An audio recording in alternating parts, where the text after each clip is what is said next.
উম, চিকিৎসা বিজ্ঞানে যখন কোনো মেডিকেল ডায়াগনোসিসের কথা আসে তখন সেখানে একটা নিখুঁত ব্যাপার থাকে। ব্যাপারটা অনেকটা ইঞ্জিনিয়ারিংয়ের মতো। হুম, মানে সবকিছু মাপা যায় আর কি। এক্স্যাক্টলি। ধরুন কারো হাত ভেঙে গেলে এক্স-রে রিপোর্টে সেই ভাঙা হাড়ের সাদা দাগটা কিন্তু একদম স্পষ্ট দেখা যায়। ডাক্তার শুধু আঙুল দিয়ে দেখিয়ে বলতে পারেন যে ঠিক এই জায়গাটাতে সমস্যা। বিষয়টা হয় হ্যাঁ, নয়তো না। রাইট। অত্যন্ত সুনির্দিষ্ট এবং পরিষ্কার একটা ব্যাপার। আমরা সাধারণত এই ধরনের দৃশ্যমান বিষয়গুলোই বেশি পছন্দ করি, যেখানে কোনো ধোঁয়াশা নেই। কিন্তু যখন আমরা ফিনান্সিয়াল স্টেটমেন্ট বা কোনো কোম্পানির আর্থিক বিবরণীর একদম গভীরে যাই, তখন তখন মনে হয় যেন সেই এক্স-রে মেশিনটা একটু ঝাপসা হয়ে গেছে। হ্যাঁ, তখন আর সাদা কালো বিষয়টা থাকে না। ঠিক। ধরুন একটি কোম্পানির ইনকাম স্টেটমেন্টে হয়তো দেখা যাচ্ছে তারা বিশাল অঙ্কের মুনাফা করেছে, কিন্তু তাদের ব্যাংক অ্যাকাউন্টে হয়তো কর্মীদের বেতন দেওয়ার মতো কোনো নগদ টাকাই নেই। এটা খুবই সাধারণ একটা দৃশ্য। খাতায় কলমে লাভ, কিন্তু পকেটে টাকা নেই। আর এই যে একটা ধোঁয়াশা, ঠিক এই জায়গাটিতেই IAS 7 বা individual company statement of cash flows সেই এক্স-রে মেশিনের কন্ট্রাস্ট ডাই হিসেবে কাজ করে। পুরো আর্থিক কাঠামোটাকে একদম স্পষ্ট করে তোলে। সোর্স মেটেরিয়াল নিয়ে আমাদের আজকের এই গভীর আলোচনায় স্বাগতম। অসংখ্য ধন্যবাদ। আজকের এই আলোচনাটি সত্যি অত্যন্ত গুরুত্বপূর্ণ, বিশেষ করে যারা সিএ বা চার্টার্ড অ্যাকাউন্টেন্সি নিয়ে পড়ছেন তাদের জন্য। একদম। কারণ তাদের এই বিষয়গুলো খুব নিখুঁতভাবে বুঝতে হয়। আমাদের লক্ষ্য শুধু বইয়ের সংজ্ঞা মুখস্থ করা নয়, ক্যাশ ফ্লো স্টেটমেন্টের ভেতরে যা যা থাকে তার প্রতিটির পেছনের যুক্তি, অন্তর্নিহিত উদ্দেশ্যগুলো আমরা আজ বিশ্লেষণ করব। শুধু কি হচ্ছে তা নয়, বরং কেন হচ্ছে তার একদম শিকড়ে পৌঁছানোর চেষ্টা করব আমরা। রাইট। তাহলে শুরু করা যাক। প্রথমেই IAS 7 এর মূল উদ্দেশ্যের জায়গাটা পরিষ্কার করা দরকার। এর মূল কাজ হল একটি নির্দিষ্ট হিসেবকালে কোম্পানির নগদ এবং সমতুল্য নগদের ঐতিহাসিক পরিবর্তনগুলো তুলে ধরা।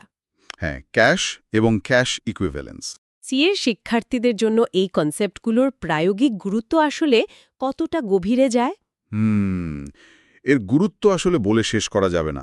একটু আগেই যে উদাহরণটা দিলেন, একটি কোম্পানির মুনাফা খাতায় কলমে অনেক বেশি দেখানো সম্ভব, বাকিতে প্রচুর পণ্য বিক্রি করে বিশাল প্রফিট দেখানো যায়। কিন্তু ক্যাশ তো আর মিথ্যা বলতে পারে না। একদম ঠিক। নগদ টাকা কখনো মিথ্যা বলে না। IAS 7 মূলত একটি কোম্পানির ক্যাশ ফ্লোকে 3টি প্রধান ভাগে ভাগ করে: অপারেটিং বা পরিচালন, ইনভেস্টিং বা বিনিয়োগ এবং ফাইন্যান্সিং বা অর্থায়ন কার্যক্রম। এই 3টি ভাগের আলাদা তথ্য পাওয়া তো বিনিয়োগকারীদের জন্য খুব জরুরি, তাই না? অবশ্যই, কারণ এর মাধ্যমেই বোঝা যায় কোম্পানি কি তাদের দৈনন্দিন মূল ব্যবসা থেকে ক্যাশ তৈরি করতে পারছে, নাকি পুরনো সম্পদ বিক্রি করে বা ব্যাংক থেকে নতুন ঋণ নিয়ে কোনো রকমে টিকে আছে। বুঝতে পেরেছি। আচ্ছা, এই দৈনন্দিন ব্যবসার কথায় অপারেটিং ক্যাশ ফ্লো নির্ণয়ের 2টি পদ্ধতির প্রসঙ্গ চলে আসে, ডাইরেক্ট এবং ইনডাইরেক্ট মেথড। হ্যাঁ, প্রত্যক্ষ এবং পরোক্ষ পদ্ধতি। এই দুটোর পার্থক্যকে আমি খুব মজার একটা দৃষ্টিভঙ্গিতে দেখি। ডাইরেক্ট মেথড হলো সুপার শপের সেই লম্বা রসিদের মতো। রসিদ হাতে নিলেই একদম স্পষ্ট দেখা যায় চাল কিনতে কত গেল, ডাল কিনতে কত গেল, ক্যাশব্যাক কত এলো। দারুণ একটা উদাহরণ। প্রতিটি নগদ আদান প্রদান একদম স্পষ্ট। তাই না? অন্যদিকে ইনডাইরেক্ট মেথড হলো অনেকটা এমন। দিন শেষে পকেটে হাত দিয়ে দেখতে হলো কত টাকা বেঁচে আছে, তারপর সকালে কত নিয়ে বের হওয়া হয়েছিল তার সাথে মিলিয়ে উল্টো দিক থেকে হিসাব করে বের করা যে সারাদিন ঠিক কোন খাতে খরচ হলো। একদম পারফেক্ট উপমা। এই তুলনাটা পিছনের হিসাবটাকে খুব পরিষ্কার করে দেয়। আর ঠিক এই জায়গাটাতেই প্রফেশনাল জাজমেন্ট বা পেশাদারি সিদ্ধান্তের বিষয়টি চলে আসে, যেটা সিএ পড়াশোনায় খুব গুরুত্বপূর্ণ। হ্যাঁ, IAS 7 কোম্পানিগুলোকে এই দুটি পদ্ধতির যে কোনো একটি বেছে নেওয়ার সুযোগ দেয়। সুপার শপের রসিদ উদাহরণটা যদি ধরি, ডাইরেক্ট মেথড ব্যবহারকারীদের অনেক বেশি স্বচ্ছ তথ্য দেয়। কারণ সরাসরি দেখা যাচ্ছে কাস্টমার থেকে কত ক্যাশ এলো আর সাপ্লায়ারকে কত দেয়া হলো। রাইট। তাহলে স্বাভাবিকভাবেই প্রশ্ন জাগে, এই পদ্ধতিটা এত ভালো হওয়ার পরও সবাই ডিরেক্ট মেথড ব্যবহার করে না কেন? এর পেছনের মূল কারণ হল সময়, শ্রম আর খরচ। কোম্পানিগুলোর অ্যাকাউন্টিং সিস্টেম তো আর ক্যাশ বেসিসে চলে না, চলে অ্যাক্রুয়েল বেসিসে। বকেয়া ভিত্তিতে লেনদেন হওয়ার সাথে সাথেই রেকর্ড করা হয়, ঠিক। ক্যাশ আসুক বা না আসুক। এখন এই লাখ লাখ অ্যাক্রুয়েল লেনদেনের ভেতর থেকে প্রতিটি ক্যাশ লেনদেন আলাদা করে ডাইরেক্ট মেথডে স্টেটমেন্ট তৈরি করা বেশ কঠিন, অনেক সময় সাপেক্ষ। ও, বুঝতে পারছি। অন্যদিকে ইনডিরেক্ট মেথডে নিট মুনাফা থেকে শুরু করে নন ক্যাশ আইটেমগুলো, যেমন ধরুন অবচয় বা ডেপ্রিসিয়েশন, এগুলো অ্যাডজাস্ট করে খুব সহজেই ক্যাশ ফ্লো বের করা যায়। তার মানে এখানে একটা বাস্তবসম্মত আপসের ব্যাপার আছে, অ্যাকাউন্টেন্টদের জাজমেন্ট ব্যবহার করতে হয়। একদম। তারা কি বেশি স্বচ্ছতা বেছে নেবেন, নাকি সহজে এবং কম খরচে স্টেটমেন্ট তৈরির সুবিধাটা নেবেন?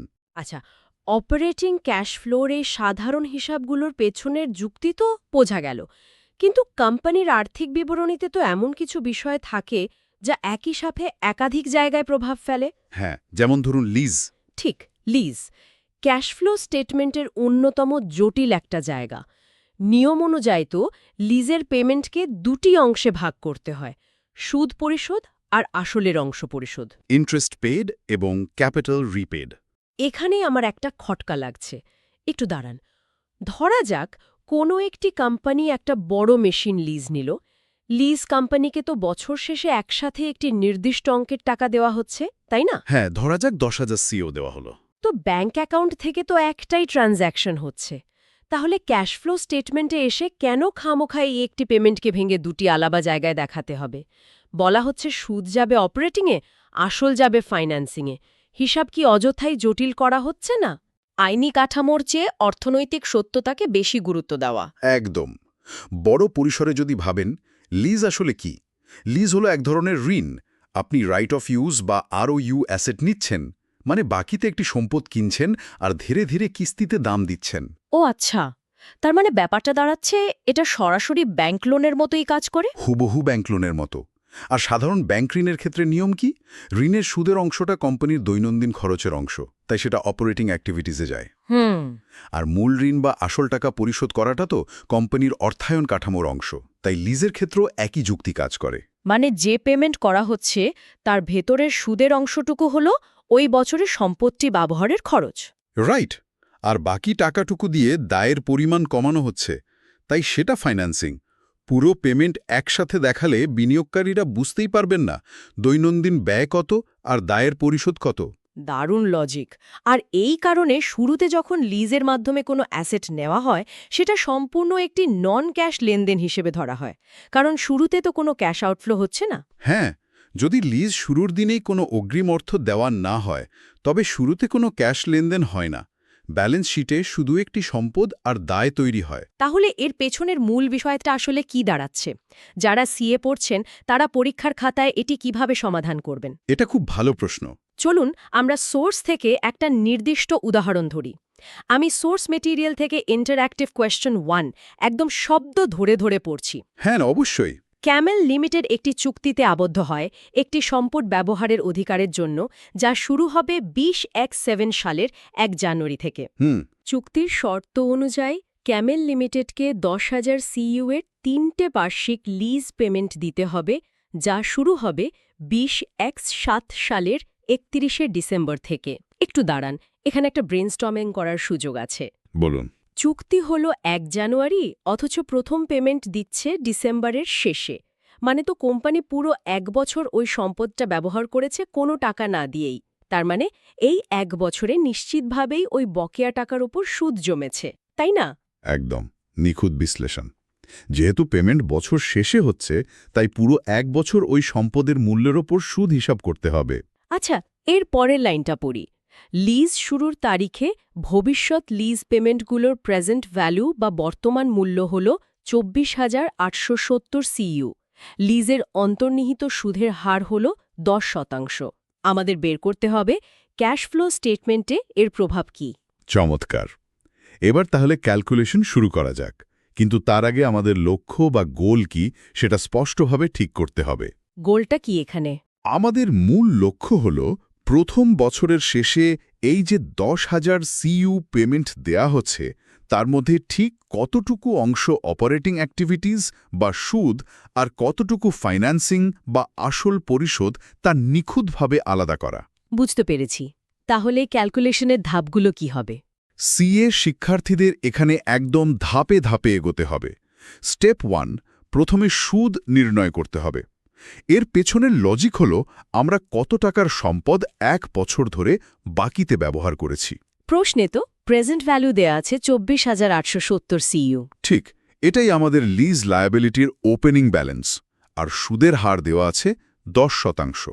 যেহেতু পুরো 1 বছর ব্যবহার করা হয়েছে, এর ওপর 10% সুদ ধার্য হবে। 24,870-এর 10% হল 2,487 সিইউ। মানে এটাই প্রথম বছরের সুদ। তার মানে এই 2,487 সিইউ ক্যাশ ফ্লো স্টেটমেন্টের অপারেটিং অংশে মাইনাস ফিগার হিসাবে বসবে, কারণ এটা তো একটা খরচ। হ্যাঁ, ক্যাশ আউটফ্লো হিসেবে যাবে। এবার আসি স্টেপ 2-তে, আসল বা ক্যাপিটাল নির্ণয়। এখানকার লজিকটা খুবই সহজ। মোট পেমেন্ট থেকে সুদ বাদ দেওয়া। একদম। বছর শেষে আমরা মোট দিয়েছি 10,000 সিইউ। এখন এই 10,000-এর মধ্যে যদি 2,487 সিইউ সুদ বাবদই কেটে নেওয়া হয়, তবে বাকি টাকাটাই আমাদের আসল ঋণ পরিশোধ করতে কাজে লেগেছে।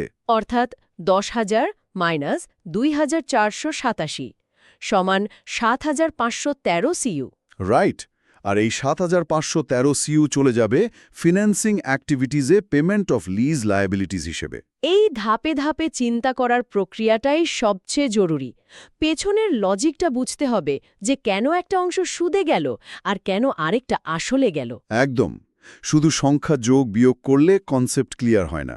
আচ্ছা, এখানেই কিন্তু আসল চমকটা লুকিয়ে আছে। লিজ লায়াবিলিটির পরিবর্তনগুলো বের করার পর স্বাভাবিকভাবেই মাথায় আরেকটা প্রশ্ন আসে। একটা কোম্পানির দায় তো শুধু এই লিজ বা নগদের ঋণ পরিশোধের কারণেই বদলায় না। না, আরও অনেক কারণেই বদলাতে পারে। তো সোর্সের পরবর্তী বিষয় কিন্তু এই ফাইন্যান্সিং লায়াবিলিটির ডিসক্লোজার বা প্রকাশ নিয়ে। হ্যাঁ, IAS 7 অনুযায়ী ফাইন্যান্সিং লায়াবিলিটিতে কোনো পরিবর্তন এলে নোটে একটি রিকনসিলিয়েশন বা সমন্বয় দেখাতে হয়। এর মধ্যে নগদ ক্যাশ ফ্লো তো থাকেই, পাশাপাশি সাবসিডিয়ারি অধিগ্রহণ, বৈদেশিক মুদ্রার প্রভাব বা ফরেক্স, ফেয়ার ভ্যালুর পরিবর্তন এবং অন্যান্য নন ক্যাশ বিষয়গুলোও থাকে। দাঁড়ান, এখানে আমার একটা জোর আপত্তি আছে। আচ্ছা। আমরা তো ক্যাশ ফ্লো স্টেটমেন্ট নিয়ে কথা বলছি। নামের মধ্যেই ক্যাশ শব্দটা জলজল করছে। শুধুই নগদ টাকার আসা যাওয়ার হিসাব থাকার কথা। তাহলে ফেয়ার ভ্যালুর পরিবর্তন বা ফরেক্সের মতো নন ক্যাশ বিষয়গুলো নিয়ে আমরা কেন এত মাথা ঘামাচ্ছি? প্রশ্নটা খুবই লজিক্যাল। এগুলো তো কনসেপ্টের সাথেই সাংঘর্ষিক মনে হচ্ছে। এখানেই আসলে ডটসগুলো কানেক্ট করতে হবে আমাদের একটু বড় পরিসরে। একজন বিনিয়োগকারী দৃষ্টিকোণ থেকে চিন্তা করুন। ধরুন একজন বিনিয়োগকারী কোম্পানির ব্যালেন্স শিট দেখছেন। তিনি দেখলেন গত বছর কোম্পানির ঋণ ছিল 100 মিলিয়ন, আর এই বছর সেটা হয়ে গেছে 120 মিলিয়ন। তো তিনি স্বাভাবিকভাবেই ভাববেন যে কোম্পানি নতুন 20 মিলিয়ন ক্যাশ ঋণ নিয়েছে। একদম। এবং এই ধারণা থেকেই তিনি ক্যাশ ফ্লো স্টেটমেন্টের ফাইন্যান্সিং সেকশনে গিয়ে দেখবেন 20 মিলিয়ন ক্যাশ ইনফ্লো এসেছে কিনা। কিন্তু সেখানে হয়তো তিনি অন্য কিছু দেখবেন। ঠিক ধরেছেন, সেখানে হয়তো দেখা গেল নতুন ক্যাশ ঋণ নেওয়া হয়েছে মাত্র 5 মিলিয়ন। তাহলে ব্যালেন্স শিটের বাকি 15 মিলিয়ন দায় বাড়ল কিভাবে? এই প্রশ্নের উত্তরই দেয় ওই রিকনসিলিয়েশন নোটটি। ও, বুঝতে পেরেছি। হয়তো ওই 15 মিলিয়ন দায় বেড়েছে কারণ কোম্পানিটি বিদেশি মুদ্রায় ঋণ নিয়েছিল। এক্সচেঞ্জ রেট বদলানোর কারণে ঋণের অঙ্ক কাগজের কলমে বেড়ে গেছে। মানে ডলারের দাম 100 টাকা থেকে 110 টাকা হয়ে গেলে ঋণ এমনিতেই বেড়ে যায়, যদিও নতুন কোনো ক্যাশ আসেনি। রাইট। অথবা ফেয়ার ভ্যালু পরিবর্তনের কারণে লায়াবিলিটি বেড়েছে। এগুলোতে তো কোনো নগদ আদান প্রদান হয়নি। তার মানে ব্যালেন্স শিটের গ্যাপটা শুধু ক্যাশ দিয়ে মেলানো সম্ভব নয়। বছরের শুরু আর শেষের দায়ের পার্থক্য শুধু নগদের কারণে হয় না। এই নন ক্যাশ বিষয়গুলো হলো সেই মিসিং পাজল পিস। একদম নিখুঁত বলেছেন। এই ডিসক্লোজার না দিলে ব্যবহারকারীরা দায়ের প্রকৃত অবস্থা বুঝতে ব্যর্থ হবেন। তারা ভাববেন দায়ের পরিবর্তন মানেই ক্যাশ ফ্লো, যা সবসময় সত্যি নয়। এই মিসিং পাজল পিস খোঁজার ব্যাপারটা কিন্তু আমাদের আলোচনার একদম শেষ টপিকটার সাথে দারুণভাবে মিলে যায়। প্রপার্টি, প্লান্ট অ্যান্ড ইকুইপমেন্ট বা পিপিই এবং রিভ্যালুয়েশন। ক্যাশ ফ্লো করার সময় পিপিই কেনার জন্য ঠিক কত টাকা নগদে ব্যয় হয়েছে তা তো সরাসরি দেয়া থাকে না। হ্যাঁ, এটি একটি ব্যালেন্সিং ফিগার হিসেবে বের করতে হয়। আর এই ব্যালেন্সিং ফিগার নিখুঁতভাবে বের করার জন্য অ্যাকাউন্টিংয়ে টি অ্যাকাউন্ট পদ্ধতি সবচেয়ে বেশি ব্যবহার করা হয়। জানেন, এই টি অ্যাকাউন্টের বিষয়টা আমার কাছে সবসময় একটা পানির ট্যাঙ্কের মতো মনে হয়। পানির ট্যাঙ্ক বেশ ইন্টারেস্টিং তো। পেছনের যুক্তিটা একটু বুঝিয়ে বলবেন কি? ধরুন আমাদের একটা অনেক বড় পানির ট্যাঙ্ক আছে। আমরা জানি ট্যাঙ্কে সকালে ঠিক কতটুকু পানি ছিল। এটাকে আমরা বলতে পারি ওপেনিং ব্যালেন্স বা ব্যালেন্স বিডি। আচ্ছা। সারাদিনে ট্যাঙ্কে লিক দিয়ে বা ব্যবহারের কারণে কিছুটা পানি বেরিয়ে আছে। এটা হলো আমাদের সম্পদ বিক্রি বা ডিসপোজাল। বুঝতে পারছি। আবার ধরা যাক জাদুর মতো কোনো কারণ ছাড়াই ট্যাঙ্কের পানি কিছুটা বেড়ে গেছে। এটাকে আমরা বলতে পারি রিভ্যালুয়েশন সারপ্লাস। জাদুর পানি। হ্যাঁ, সবশেষে দিন শেষে ট্যাঙ্কে এখন কতটুকু পানি আছে সেটাও আমরা মেপে দেখলাম, যা হলো ক্লোজিং ব্যালেন্স বা ব্যালেন্স সিডি। না, হিসাবটা একদম পরিষ্কার। এখন কথা হলো এই সব কিছুর হিসাব মেলানোর পর আমরা দেখছি যে ট্যাঙ্কের যতটুকু পানি থাকার কথা তার চেয়ে বেশি পানি আছে। তাহলে এই বাড়তি পানিটা এলো কোথা থেকে? বাইরে থেকে ঢালা হয়েছে নিশ্চয়ই। নতুন কয়েক বালতি পানি বাইরে থেকে ট্যাঙ্কে ঢালা হয়েছে।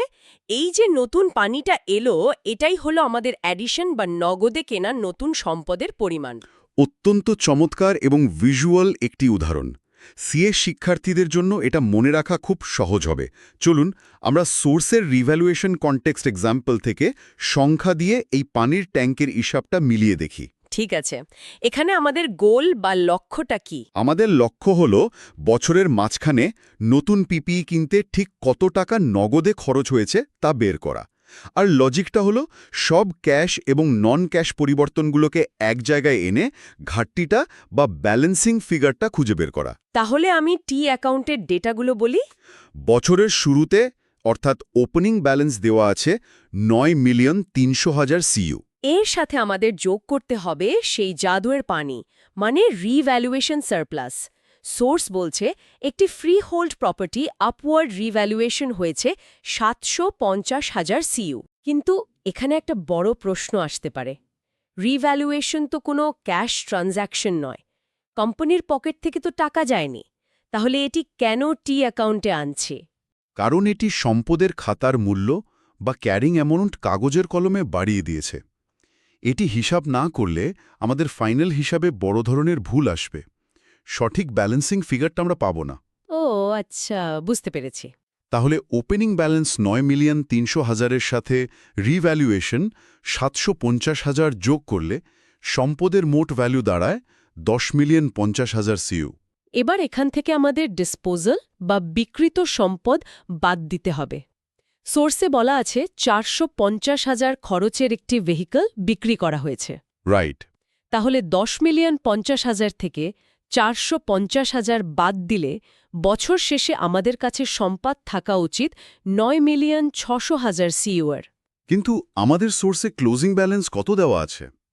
11,235,000 সিইউ, মানে হিসাব অনুযায়ী থাকার কথা 9,600,000, কিন্তু বাস্তবে আছে 11,235,000। তাহলে এই যে মাঝখানের বিশাল ঘাটতি, এই বাড়তি সম্পদটা এলো কোথা থেকে? ওই যে বাইরে থেকে নতুন পানি ঢালা হয়েছে, মানে নতুন সম্পদ কেনা হয়েছে। ঠিক।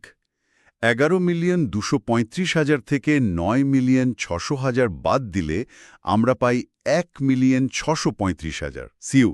এটাই হলো আমাদের ব্যালেন্সিং ফিগার। মানে এই 1,635,000 সিইউ খরচ করে আমরা নগদে নতুন সম্পদ কিনেছি।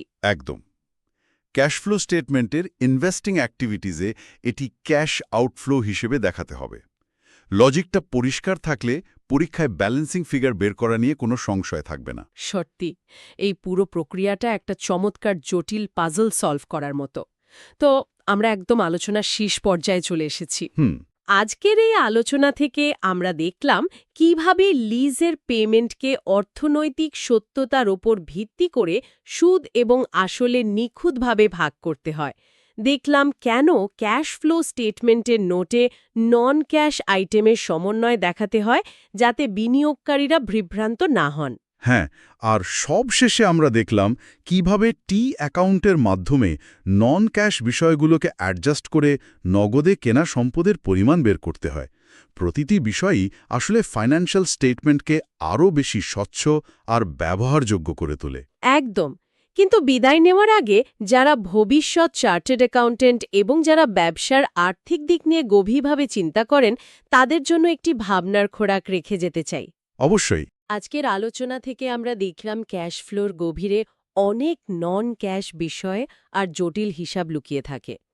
একবার ভেবে দেখুন তো, কোম্পানিগুলো কি কখনো IAS 7 এর এই জটিল নিয়মগুলোকে, এই প্রফেশনাল জাজমেন্টের সুযোগগুলোকে কাজে লাগিয়ে, মানে উদ্দেশ্যপ্রণোদিতভাবে তাদের লিজ বা রিভ্যালুয়েশন এমনভাবে সাজাতে পারে যাতে তাদের প্রকৃত নগদ সংকট সাধারণ বিনিয়োগকারীদের চোখের আড়ালেই থেকে যায়? এটি অত্যন্ত গভীর এবং বিশ্লেষণমূলক একটি প্রশ্ন। কারণ সংখ্যাগুলো সবসময় একা কথা বলে না। সত্যকে কিভাবে দেখানো হচ্ছে, কাঠামোটা কিভাবে সাজানো হচ্ছে, সেটাও অনেক সময় সম্পূর্ণ আলাদা একটা গল্প বলে। ঠিক তাই। শুরুতে যে এক্স-রে মেশিনের কথা বলেছিলাম, মনে হচ্ছে সেই মেশিনের রিপোর্ট পড়াটা শুধু বিজ্ঞানের মধ্যেই সীমাবদ্ধ নেই। এটি এখন একটি শিল্পেও পরিণত হয়েছে। এই শিল্পের গভীরে আরও নতুন কোনো বিষয় নিয়ে আমরা আবার হাজির হব। আজকের এই ডিপ ডাইভের সাথে থাকার জন্য অসংখ্য ধন্যবাদ। পড়তে থাকুন, প্রশ্ন করতে থাকুন আর সবসময় পিছনের কেনটা খোঁজার চেষ্টা করুন।